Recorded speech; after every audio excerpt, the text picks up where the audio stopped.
നിങ്ങളുടെ favourite shows ഇനി ഒരിക്കലും മിസ്സാവില്ല. ഇപ്പോൾ C5 കാണും നിങ്ങളുടെ ഫേവറേറ്റ് ഷോസ് തികച്ചും സൗജന്യമായി. മനസ്സൊന്ന് സ്വസ്ഥമാക്കിയിട്ട് എഴുതാമെന്ന് വിചാരിച്ചു. പക്ഷേ അത് പറ്റുന്നില്ലെന്നുള്ളതാ സത്യം. എല്ലാം തുറന്നു പറയാൻ ഒരു സുഹൃത്ത് എവിടെയോ ഉണ്ടെന്ന് തോന്നലാണ് പേനയും പേപ്പറും എടുക്കുമ്പോൾ.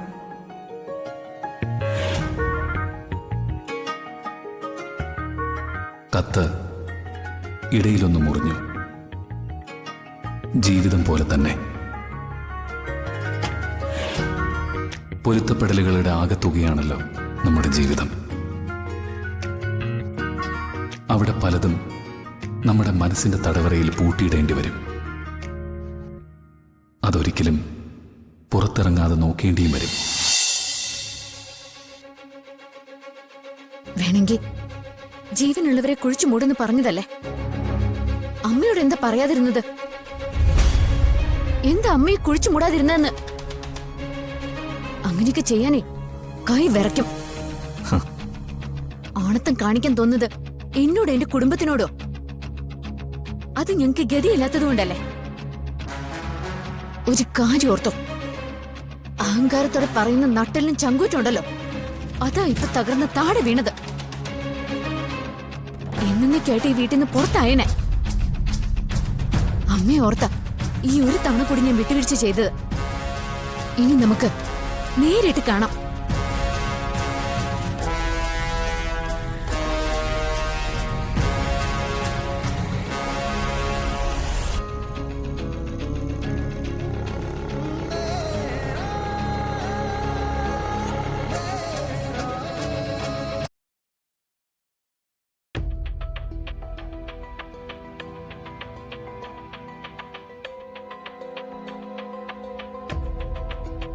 നിങ്ങളൊന്ന് ആലോചിച്ച് നോക്കിയേ. ഏട്ടൻ നിത്യമോളുടെ അടുത്തേക്ക് ചെല്ലാന്ന് പറഞ്ഞപ്പോ അവളത് വേണ്ടാന്ന് പറയുന്നെങ്കിൽ എത്രമാത്രം പേടിക്കുന്നുണ്ടാവും എന്റെ കുട്ടി. ഏട്ടന് നല്ല സങ്കടമായിട്ടുണ്ട്. അതൊക്കെ അവര് പരസ്പരം അച്ഛനും മോളും പറഞ്ഞു തീർത്തോളും. പക്ഷെ എത്ര കാലം ഇങ്ങനൊരു അവസ്ഥയിൽ നിത്യമോളെ നിർത്താൻ പറ്റും? സുജാതയും ഭർത്താവും ഒക്കെ. അമ്മ എന്തായി പറയുന്നത്? ഭർത്താവ് നല്ലതല്ലെങ്കിൽ ചുറ്റുമുള്ളവർ നല്ലതല്ലെന്ന് അമ്മ എന്തിനാ ചോദിക്കുന്നത്? അച്ഛാ, നമ്മൾ ഈ കാര്യത്തിൽ ഇടപെടാൻ മടിച്ചു നിൽക്കുന്നത് കൂടുതൽ കുഴപ്പങ്ങൾ ഉണ്ടാക്കുമെന്ന് എനിക്ക് തോന്നുന്നത്. ഏട്ടൻ പറഞ്ഞത് ശരിയാ. നമ്മൾ ആരും ഒന്നും ചോദിക്കാതിരിക്കുമ്പോ നമുക്ക് പേടിയാണ് വല്യച്ഛൻ എന്തെങ്കിലും സംഭവിക്കുമെന്നുള്ള പേടികൊണ്ടാണെന്ന്. അതിനനുസരിച്ച് ദ്രോഹവും കൂടും. ദേ പിള്ളേരെ, നിങ്ങൾ മനസ്സിൽ തോന്നിയ പോലെ എടുത്തു ചാടരുത്. ഈ വിവാഹബന്ധം എന്നൊക്കെ പറയുന്നത് പെട്ടെന്ന് അങ്ങനെ തട്ടിത്തെറിപ്പിക്കാനും കൂട്ടിപ്പിടിപ്പിക്കാനും പറ്റുന്നതല്ല. അതെ, എന്തെങ്കിലും ഒന്ന് ചെയ്യുന്നതിന് മുമ്പ് ആരെങ്കിലും ഒരാളെ ഏട്ടനോട് കാര്യങ്ങൾ പറഞ്ഞ് ബോധ്യപ്പെടുത്തണം. അതിപ്പോ അച്ഛനെ കൊണ്ട് മാത്രമേ പറ്റൂ.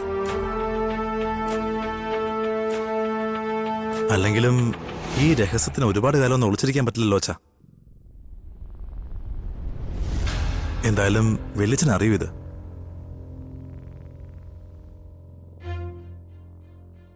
അപ്പൊ പിന്നെ ഇതൊരു ഷോക്കായിട്ട് അറിഞ്ഞ് എന്തെങ്കിലും സംഭവിക്കുന്നതിനേക്കാൾ നല്ലത് പ്രശ്നങ്ങളുണ്ടെന്ന് വെളിച്ചോണ്ട് പറയുന്നല്ലേ. എന്തായാലും അത് വേണം. സത്യം പറഞ്ഞാ കിടന്നുറങ്ങുമ്പോ പേടിയാ. നാളെ നേരം വെളുക്കുമ്പോ എന്തെങ്കിലും ദുരന്ത വാർത്ത നമ്മളെ തേടി വന്നാലോന്ന്. നീ ഒന്നും മിണ്ടാതിരുന്നേ. അവന്റെ രീതികൾ കണ്ടാ ഈ പറഞ്ഞൊന്നും തെറ്റല്ല. എടി, എന്റെ മുഖത്ത് നോക്കി വെല്ലുവിളിച്ചു. എന്നെ കൈകാര്യം ചെയ്യൂന്നും പറഞ്ഞു.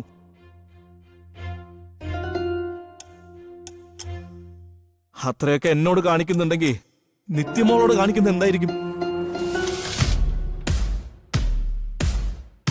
നിത്യമോളുടെ കാര്യം ഇനി അധികം നീട്ടിക്കൊണ്ടുപോകാൻ പറ്റില്ല. ഇതിനൊരു പരിഹാരം ഉണ്ടാക്കിയേ പറ്റൂ.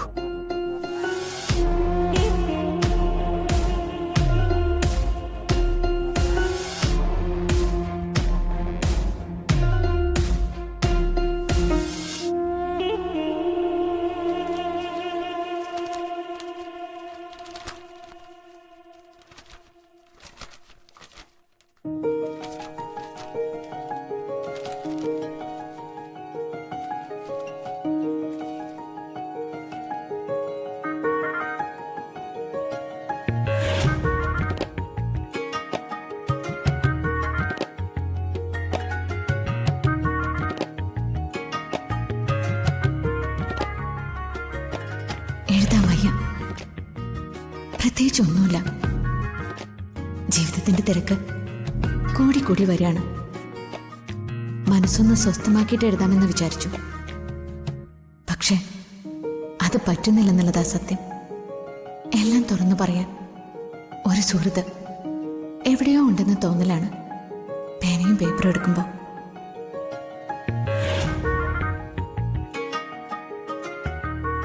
കത്ത് ഇടയിലൊന്ന് മുറിഞ്ഞു. ജീവിതം പോലെ തന്നെ പൊരുത്തപ്പെടലുകളുടെ ആകത്തുകയാണല്ലോ നമ്മുടെ ജീവിതം. അവിടെ പലതും നമ്മുടെ മനസ്സിന്റെ തടവറയിൽ പൂട്ടിയിടേണ്ടി വരും.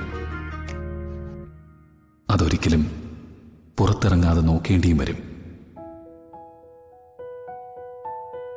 അടച്ചുപൂട്ടലുകളിൽ നിന്ന് സ്വതന്ത്രമായൊരു ജീവിതം എന്നെങ്കിലും ഉണ്ടാവുമെന്ന് എനിക്കറിയില്ല.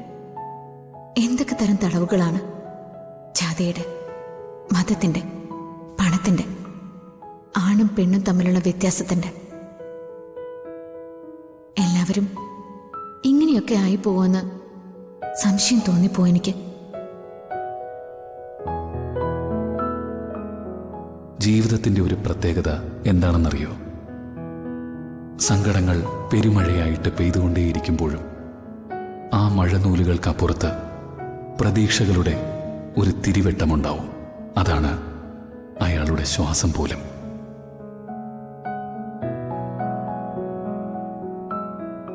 പിന്നെ ഒരിക്കലും എല്ലാം വിശദമായിട്ട് എഴുതാം. ജീവിതം എന്നെ വല്ലാതെ ഞെരുക്കുന്നു എന്ന് തോന്നിയാൽ ഈ കത്തിലൂടെ മാത്രമല്ലേ എനിക്കിതൊക്കെ പറയാനാവും. ഈ കത്തും ഇതിലെ വരികളും എൻ്റെ ജീവിതത്തിൻ്റെ ഭാഗമായി മാറിക്കഴിഞ്ഞിരിക്കുന്നു. ഈ സൗഹൃദം എന്നും ഇങ്ങനെ തുടരട്ടെ.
ഡൗൺലോഡ് ചെയ്യൂ C5 ആപ്പ്. കാണൂ എല്ലാ എപ്പിസോഡുകളും സൗജന്യമായി.